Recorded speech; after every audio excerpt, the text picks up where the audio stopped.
दो आत्माओं का मिलन प्रेम कहलाता है और जब इस प्रेम को सामाजिक मान्यताओं के द्वारा को स्वीकार किया जाता है तो यह शादी बन जाती है।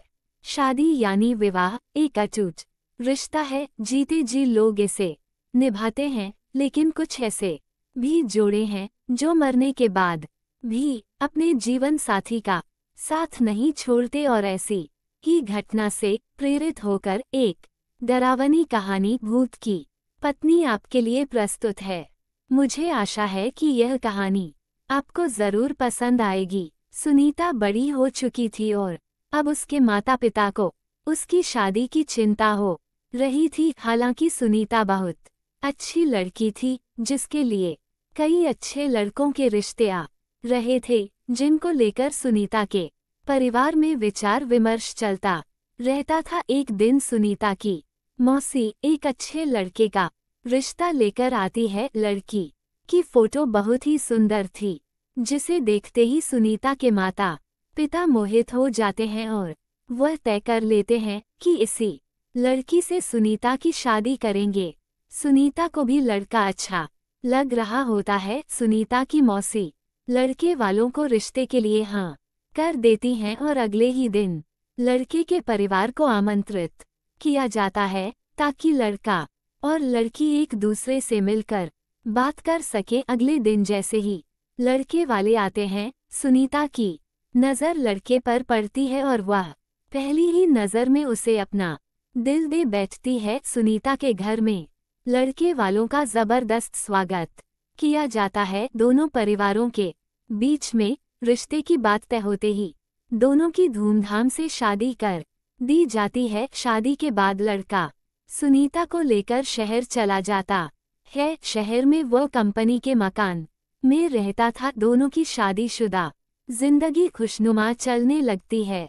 सुनीता अपने पति को बहुत प्यार करने लगी थी। ऐसा लग रहा था मानो सुनीता को 7 जन्म की खुशियां एक ही जन्म में मिल गई हो। एक दिन सुनीता और उसका पति फिल्म देखने थिएटर जाते हैं।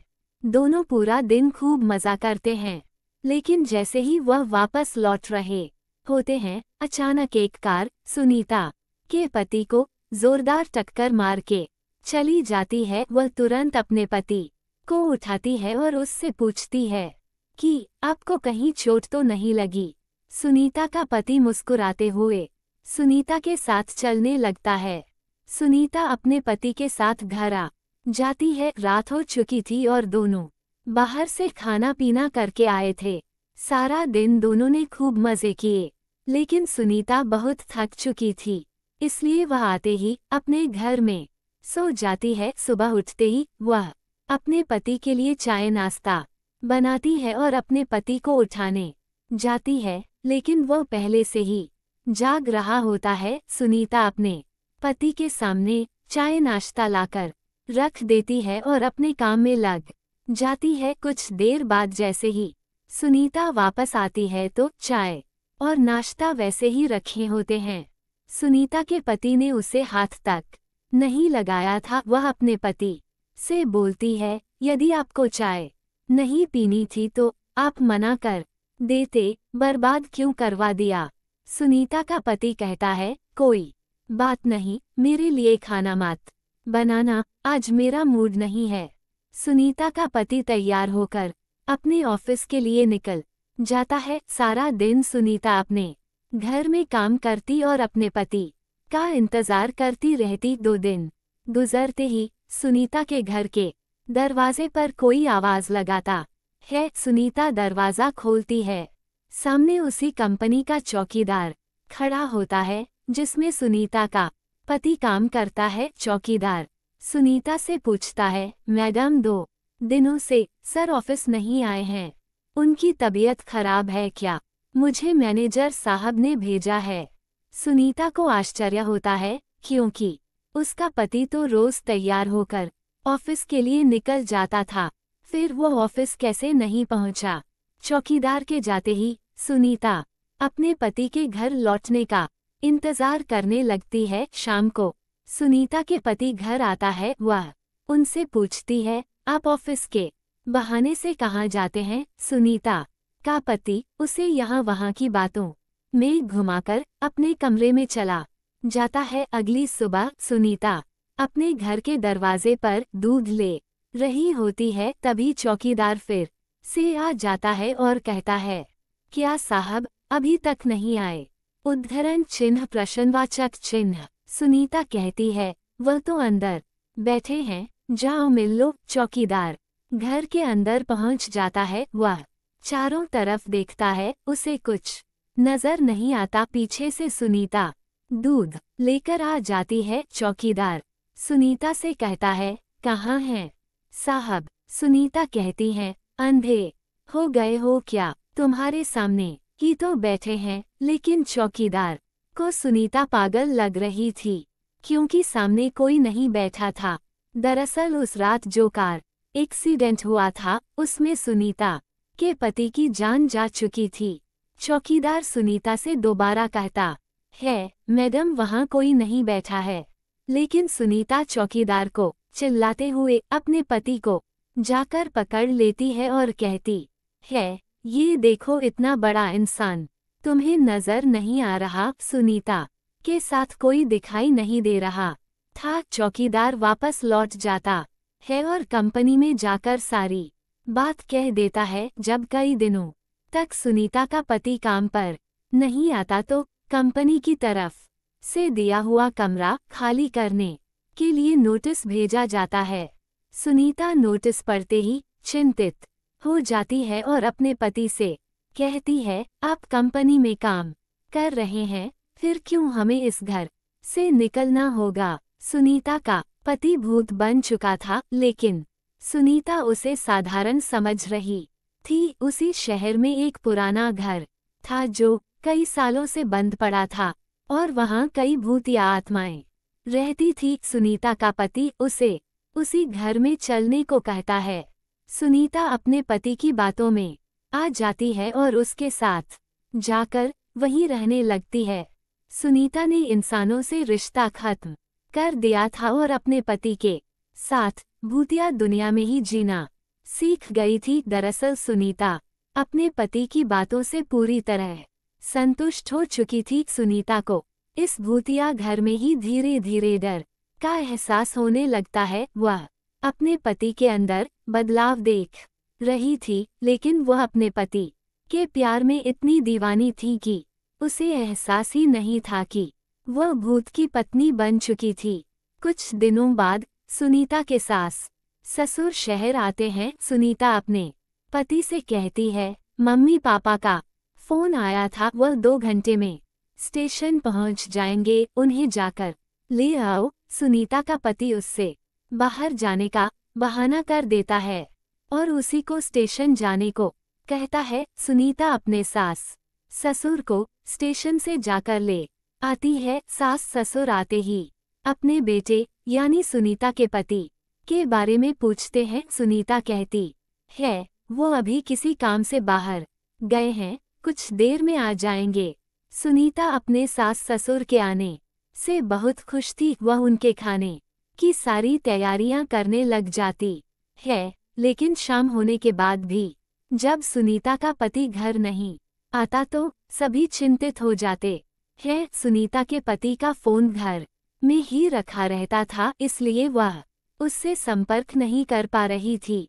सुनीता के साथ उसके सास ससुर भी अपने बेटे से मिलने का इंतजार कर रहे थे। पूरी रात गुजर जाती है, लेकिन सुनीता का पति घर नहीं आता। सभी परेशान होकर उसका इंतजार करते रहते हैं। सुनीता के ससुर उससे पीने के लिए पानी मांगते हैं और जैसे ही सुनीता उनके लिए पानी लेने जाती है, उसे अचानक उल्टियां होने लगती है। सुनीता को उल्टी करता देख उसकी सास उसके पास आकर उसका हालचाल पता करती है। बुजुर्गों का अनुभव विज्ञान से भी अधिक माना जाता है, इसलिए सुनीता की सास उसे तुरंत बता देती है, लगता है तुम माँ बनने वाली हो बेटी। सुनीता माँ बनने की बात सुनते ही मुस्कुराने लगती है।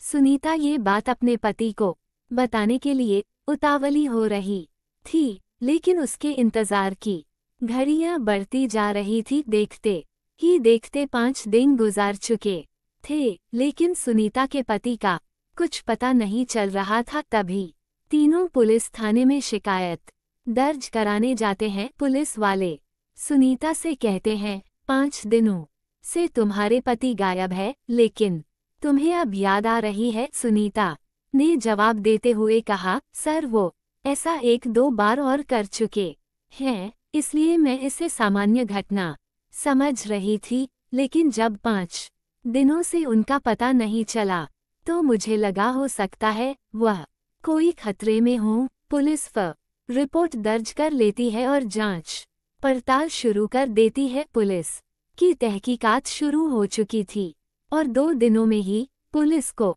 सुनीता के पति की सच्चाई पता चल जाती है और पुलिस वालों की बात सुनते ही सुनीता और उसके सास ससुर के पैरों तले जमीन खिसक जाती है। पुलिस के अधिकारी कहते हैं कि आपके पति तो 3 महीने पहले ही कार दुर्घटना में मर चुके हैं और लावारिस समझकर उनका अंतिम संस्कार भी नगर निगम के द्वारा कराया गया था, जिसकी रिपोर्ट सरकारी अस्पताल में मौजूद है। फिर आप कैसे कह रही है कि वह 5 दिनों से लापता है? लेकिन सुनीता ये बात मानने को तैयार ही नहीं थी, क्योंकि वह अपने पति के साथ 3 महीनों से दाम्पत्य जीवन गुजार रही थी और उसी के चलते वह गर्भवती भी हो चुकी थी। सुनीता पुलिस से अपने बच्चे का जिक्र करती है। जैसे ही पुलिस को यह बात पता चलती है कि उस मरे हुए इंसान का बच्चा सुनीता के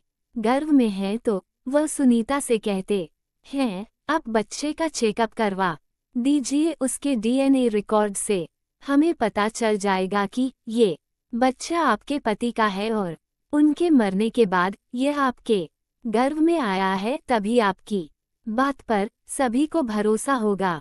पुलिस वालों को सुनीता के चरित्र पर शक था, इसलिए वह इस परीक्षण की मांग कर रहे थे।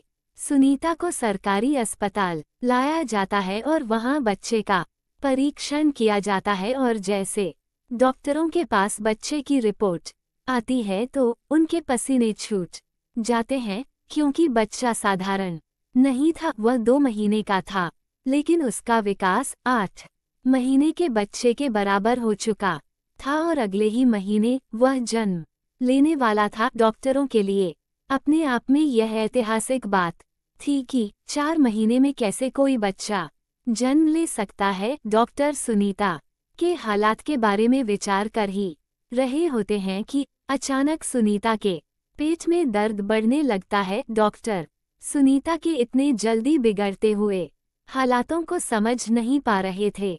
सुनीता को आपातकालीन कक्ष लाया जाता है। तभी डॉक्टरों को पता चलता है कि सुनीता की डिलीवरी का समय आ चुका है और कुछ ही देर बाद सुनीता एक भूतिया बच्चे को जन्म दे देती है। सुनीता का बच्चा देखने में बहुत खूबसूरत था, लेकिन उसकी शारीरिक बनावट कुछ अलग थी।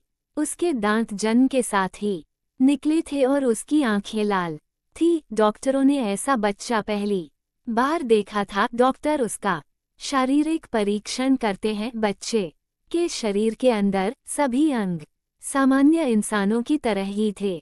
इस बच्चे के बारे में प्रमाण मिलते ही पुलिस को यकीन हो जाता है कि सुनीता सही कह रही थी, ये बच्चा उसी के पति का है। पुलिस ने अपने जीवन में ये पहला केस था जहां कोई भूत पिता बना था। सुनीता को अपने पति के मौत की खबर पर यकीन नहीं था, लेकिन सभी के कहने पर उसने यह मान लिया था कि उसका पति अब इस दुनिया में नहीं है। इसलिए वह अपने बच्चे और सास ससुर के साथ अपने गांव वापस लौट जाती है और अपने भूतिया बच्चे के साथ अपने पति की याद में जीवन बिताने लगती है। और इसी के साथ इस कहानी का पहला भाग समाप्त हो जाता है। अगर आपको ये कहानी अच्छी लगी हो तो वीडियो को लाइक और चैनल को सब्सक्राइब करना ना भूलें। धन्यवाद।